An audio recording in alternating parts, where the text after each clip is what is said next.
Durant leur temps de loisirs, les cadres de Dassault décident d'inventer une comédie musicale à la gloire de leur entreprise. Le démarrage, finalement, est parti un peu en bouche à oreille. On a dit il serait bien de fédérer un peu toutes les activités des uns et des autres. On a le plaisir, nous, entre gens de chez Dassault, de se retrouver dans une activité ou dans une autre. Ça serait magnifique d'arriver à regrouper tout ça dans un projet commun. Je pense que la hiérarchie et les hautes sphères de l'entreprise ont eu vent assez rapidement de ce projet. Les échos qu'on en a eus, c'est qu'ils étaient partants dans la mesure où ils étaient bien conscients du fait que ça soude et que ça rapproche les gens. Et que du coup, ça crée des liens qui ensuite bénéficient au fonctionnement concret et quotidien de l'entreprise.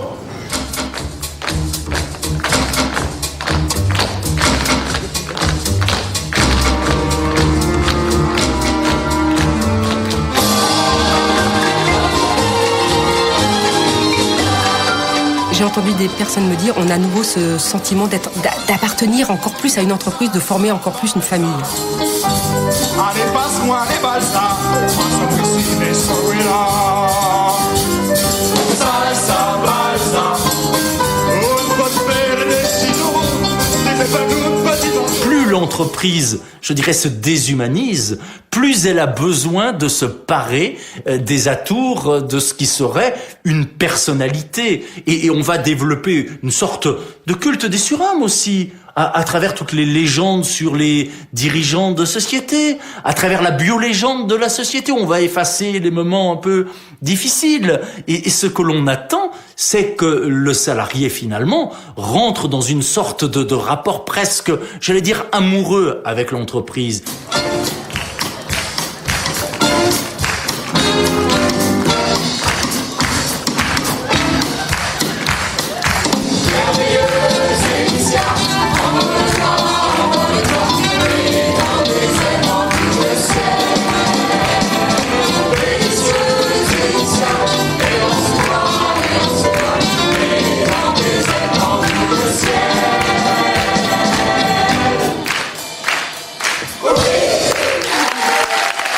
Quand les choses sont bien faites, sont bien bouclées. Donc c'est vrai que mener un projet, même si c'est une petite affaire, on le prendre au départ et puis voir le travail accompli, ça peut être une source de satisfaction aussi. Et puis c'est vrai qu'on fait quand même des produits de prestige et c'est vrai que quand on voit ces avions voler et qu'on se dit j'y suis un peu pour quelque chose, ça c'est très motivant aussi, quoi. On en a fini au XXe siècle avec deux totalitarismes. Eh bien, nous sommes menacés effectivement par un nouveau totalitarisme qui peut peut-être apparaître plus soft, mais qui n'en est pas pour autant moins dangereux, tout simplement parce qu'il est en train de réussir ce que les autres n'étaient jamais arrivés à faire, c'est-à-dire une sorte de totalisation de l'individu, de réduction de l'individu à une seule de ses dimensions, qui est la dimension économique.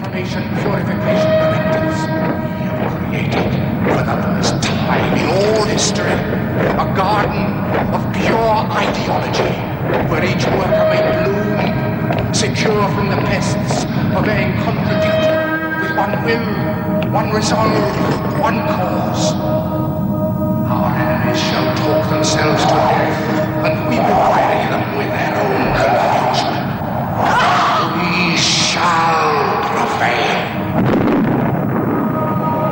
Je crois que ce qu'il y a de nouveau, en fait, dans l'époque actuelle, précisément, c'est cet avènement donc de l'instantanéité, de l'immédiateté et de l'urgence. C'est au milieu des années 90 que, avec la mondialisation de plus en plus accrue, est apparue l'extension dans le grand public et comme moyen de travail complètement usuel et habituel, les technologies de l'instantanéité, l'usage à grande échelle du portable, du mail, d'internet et donc toute technologie qui exige des réponses dans l'instant. Il faut pressurer les stocks, mettre les gens sous pression, mettre le temps sous pression, créer de l'urgence même là où elle n'est pas nécessaire, pour créer une tension énergétique chez les gens, chez les individus, et dans les systèmes même et dans les structures, pour que tout ça soit tendu vers un souci d'efficacité qui passe par l'accélération et la rapidité. Certains ont besoin du stress. Moi, j'ai entendu parler de stress positif et de stress négatif.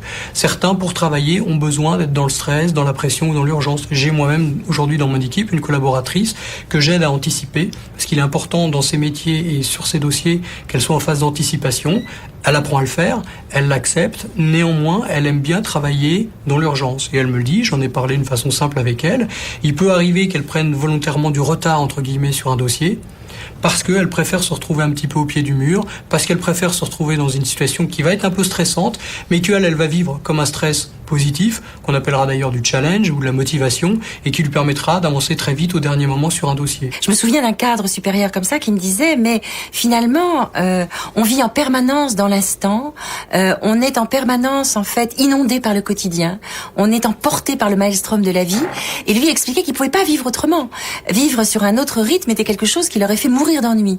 Et il disait, il citait une de ses assistantes, et il disait que son assistante elle-même, prise dans ce rythme-là, disait c'est extraordinaire, je m'éclate, je m'explose, c'est une jouissance profonde à chaque instant de ma vie. En même temps, on n'a pas sans arrêt à se demander pourquoi on vient travailler le matin, et ça permet d'éviter de se poser des questions. No problem. Good. First time Alaska? Yes, it is. But airlines never take off on time. First time Alaska. Airlines never leave on time. I tell you, they never leave on time. We do our best to make sure it does. So usually the only time you'll have to wait for a plane is when you miss one. What's the world coming to? À un moment donné, on m'a dit, mais attendez, on n'est même plus dans l'urgence permanente, on est maintenant dans le TTU permanent. Alors le TTU, ça veut dire quoi? C'est le très très urgent. On vous envoie un dossier avec chaque TTU.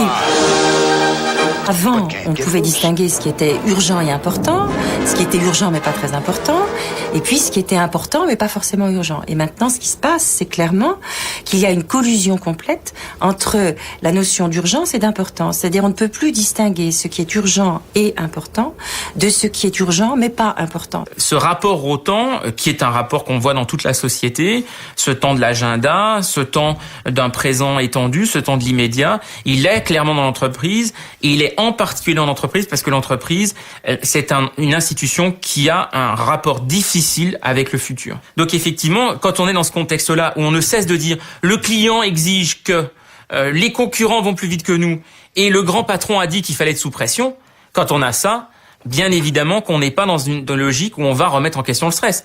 On va soit pas s'en occuper, soit faire venir de l'extérieur des consultants pour apprendre à gérer le stress. On est beaucoup dans le paraître. Et l'idée de paraître stressé ou fatigué ou déprimé va à l'encontre de l'image que l'on donne et des notations qu'on va avoir. Donc on essaie de cacher ça ou de le transformer.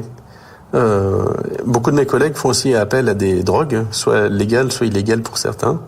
La plupart carburent au café et cigarettes à fond les manettes, quoi. L'expression de péter les plombs est devenue absolument centrale dans la manière d'exprimer l'idée que ça va plus, mais que ça va plus paf d'un coup et qu'on claque absolument comme claquerait une machine.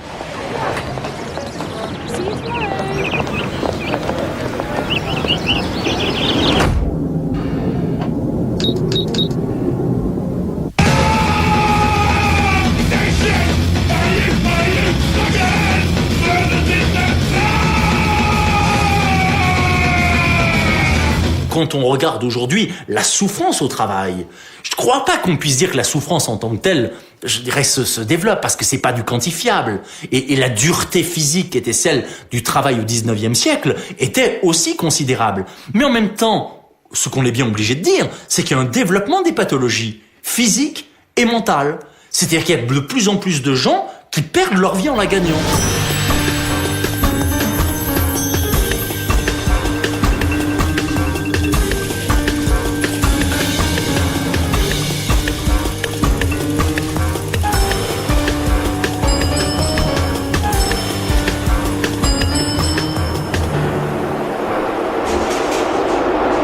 Nathalie, ouvrière du tissage, a été obligée par la direction de changer de poste. Sa nouvelle affectation lui enlève tout ce qu'elle pouvait trouver de gratification. Elle ne supporte pas l'absence de sens de la tâche qui lui est confiée. Elle finit par se rendre à une consultation de médecine du travail. Et quand on vous a proposé le lourdissage, Ben oui, vu qu'il n'y a plus de travail, il faut bien travailler. Il faut bien travailler. Donc oui. Bien sûr, je vais apprendre, je vais y aller. Oui, et puis alors, comment ça se passe ? J'étais très très surprise de voir en quoi ça consistait, quoi. En fait, on met nos pelotons, on fait notre chaîne et c'est tout ce qu'on voit, quoi. Ni tissu, ni rien. J'ai l'impression de travailler bêtement. C'est sûr que des fois c'est la rayure bleue, le fil bleu, machin, mais enfin c'est toujours des fils comme ça. Il n'y a pas des fils comme ça. Non, c'est le tissage, c'est pas possible. Oui, voilà, c'est ça, quoi. C'est monotone, quoi, tous ces fils là sur ces rouleaux. Il n'y a que le résultat qui compte finalement. Voilà. La chaîne sortie. Là, je faisais, mais je voyais même pas ce que je faisais.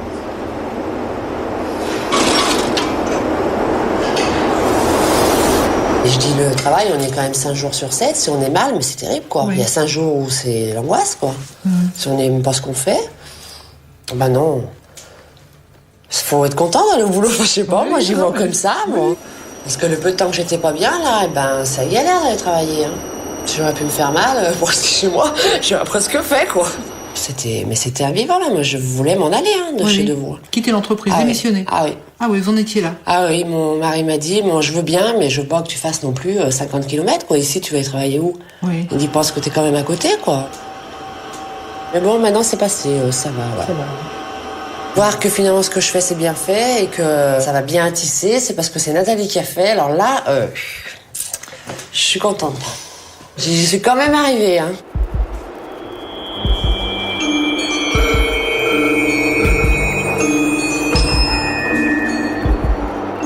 On peut montrer de façon absolument régulière dans toutes les situations de travail que ce que les gens attendent par-dessus tout, c'est une rétribution morale, c'est la dimension morale et symbolique qui compte, qui prend la forme de la reconnaissance.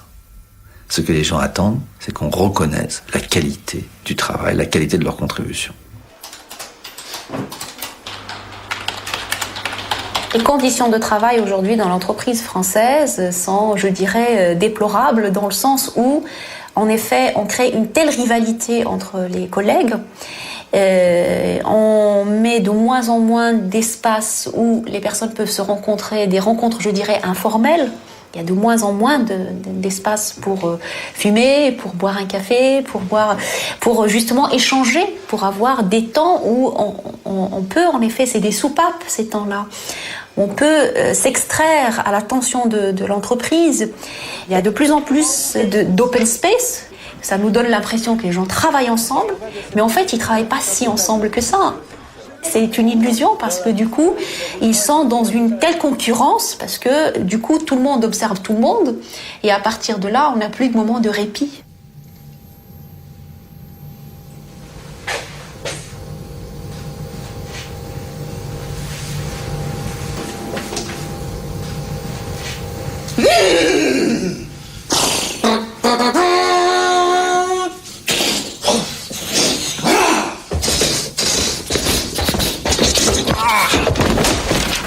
Ce que je crois effectivement, c'est qu'il y a quand même un certain nombre d'années, moi je l'ai vu autour de moi, les gens ils rigolaient dans les entreprises, c'est-à-dire ils arrivaient le matin, on s'amusait, il y avait le côté un peu gai, un peu festif, un peu camaraderie en fait, qui était vraiment très agréable et qui maintenant dans beaucoup de structures a complètement disparu. On a toujours des bons salaires, mais tout ce qui est à côté on l'a plus. Il n'y a plus l'ambiance, il n'y a plus les rapports entre salariés amicaux qu'il y avait avant. Maintenant, on a de la direction à individualiser le travail, les tâches, etc. Et les gens se parlent de moins en moins, quoi. Et avant, on était dans une bonne petite entreprise peinarde, sympa, avec le côté affectif, un patron souvent sympa, parfois une peau de vache, mais on aimait bien sa petite entreprise, son petit café, son petit truc, ses petits copains, et on allait à la pêche, etc. Tout ça, ça n'existe plus. Bonjour Sandrine. Bonjour. Vous êtes occupée des 50 lettres commandées ? Voilà, c'est posté. Au fait, génial la campagne de mailing, avec leur nouveau fichier prospect. Ah Bertrand, et les 50 000 catalogues envoyés en Espagne et en Italie ? On a déjà 1200 commandes, on est très confiants. Ça y est, avec l'archivage électronique des factures, on réduit les coûts de stockage de 80%.